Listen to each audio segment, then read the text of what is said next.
In the last video, I talked about the Zhin and Koga nerfs and asked for your guys' feedback on them.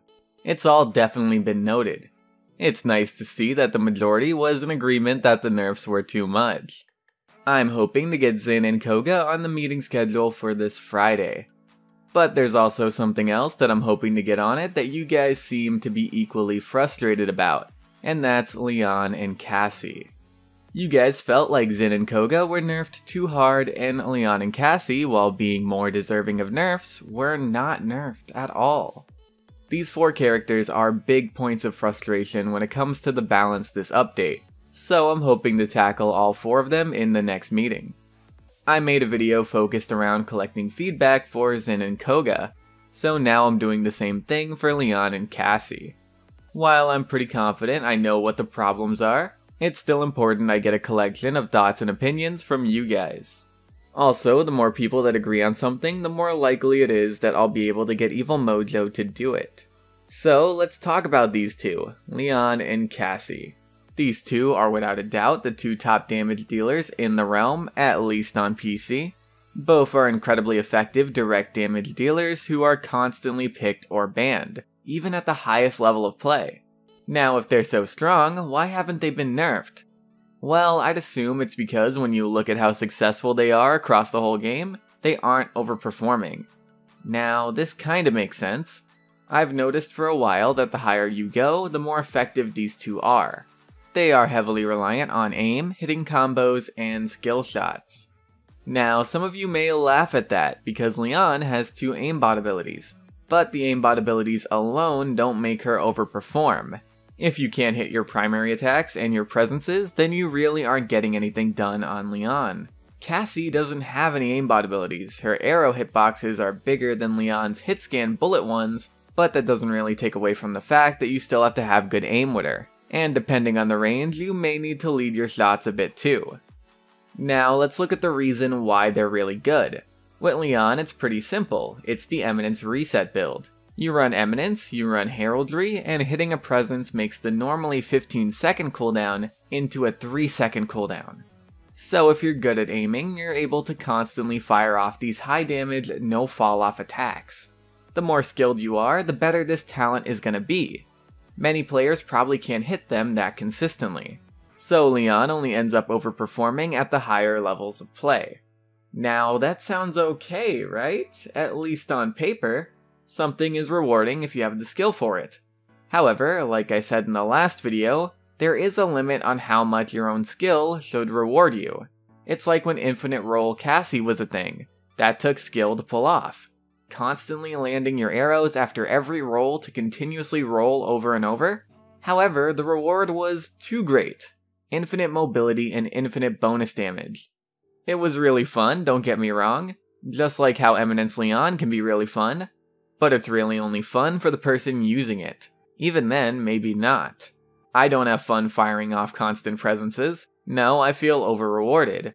But it's the best option, so I kinda have to use it. But yeah, the point is, there has to be a limit. Evie is a great example. If you're really good at her, you can do a lot, but you're not over-rewarded. When we look at Lian's history, the character has never been bad, and that's good. But there was a time where Lian wasn't always a top pick. When Lian first came out, people looked at her as overpowered. I mainly think this was because the character was new and people weren't used to dealing with her. And they only ended up giving her a small nerf. They took the 10% bonus damage off of her original precision talent. That was it. Then people stopped calling her OP, and she was basically the equivalent of how Victor is now. Definitely not bad, pretty well rounded, and a good hit scan option. Lian stayed that way until Death and Taxes. This is when Lian got really over the top and went into that must pick status.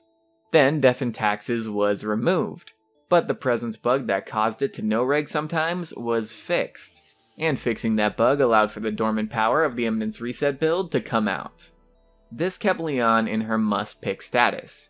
Technically, the Eminence reset build was always there, but it was inconsistent and not as good because of the bug, so people didn't really use it. It would be nice if we can go back to the time where Lian was more equal to the other damage dealers. Like I said in the last video, Lian and Cassie are big outliers in the damage class. cause they're better than all the other ones by a decently big margin. But it doesn't have to be that way. If we tackled their problems correctly and pulled them down just a little bit, then we could have a healthier and more equal damage class. So, since Eminence is the problem, it's best to do one of two things. Either take the cooldown reduction off of the Eminence talent itself, or lower the scaling of Heraldry. You'll still be able to build Lian to have a much lower presence cooldown. Instead of 15 seconds, hitting it would put it at 5 or 6 seconds. It offers really good burst, and while I'm not against the concept of burst, I am against the concept of constant burst. Burst is okay on DPS characters as long as it's periodical and not too high. You can see or hear Lian hit a presence and have a window to fight her while it's down with either of those two nerfs. Currently, you can't unless Lian misses. Flanks rely on patience and waiting for those moments. If Lian always has presence up, how are you gonna flank her? You'll either be waiting forever or you'll get melted. Now, I do think it's important to not really touch anything else about her, besides what made her a problem. I know people find her ultimate and especially the aimbot annoying, but it's existed for a long time. We're all used to it. It's a pain, but it's not anything overpowered. Plus, reworking her aimbot abilities into something else while not being off the table isn't something they can do anytime soon. There are bigger priorities like bug fixing that need the resources more than reworking some annoying abilities. So let's focus on the big problems. Another thing is delays on abilities for both Lian and Cassie. So this is something I wanted in the past quite a bit. For example, putting a delay on Cassie being able to fire her blast shot after firing an arrow, so they can't be fired together. But nowadays, I'm real hesitant to ask for that. On the PTS a while back, Lian had a delay on Valor while firing her primary, and that felt awful. So many people complained about it and hoped it was something that wasn't gonna go live, since it wasn't something in the patch notes. And it didn't end up going live after all. The same thing would happen with Cassie. I don't think people would like it. Sacrificing how fluid a character feels in order to balance them, it doesn't really seem like that good of an idea to me anymore. The feel of a character is very important, and if you can balance them another way, while keeping their fluid feel, then that's the way it should be done. A lot of complaints about Atlas is that he feels so clunky and not fluid. People love it when characters feel fluid, and they hate clunky delays. So if possible, nerfs like that are things I want to avoid. Now I've talked a lot about Lian, but only a little bit about Cassie. What's her problems? Well, Cassie has two good talents. It offers you a lot of potential burst, if you keep landing your arrows to get cooldown reduction. It's powerful, but there is still a window where Cassie can't roll that you can take advantage of. It is small, like 2 to 3 seconds, but doing the burst combo does take 2 cooldowns. It takes both the roll and the blast shot. I think it is a bit strong, but nothing that I think needs a direct nerf to it. As for her other good talent, Big Game. This one is pretty disliked by the community because of how it melts tanks. Now, this is easier to play around than Sky's Debilitate is, but it's still really strong. What I think is the problem here, and what I've seen many of you say the problem is that when you hit the disengage on somebody, the bonus damage period is way too long. It's 6 seconds, and you can get the cooldown of disengage down to 7 if built right. So you could mark a tank, they can hide, then they could come out and get hit again. We all know that percent damage isn't going away. It's a check and balance to how powerful tanks are. Again though, like with Lian, the consistency of this could be turned down. Many of you have asked if it could be lowered from 6 to 4 seconds.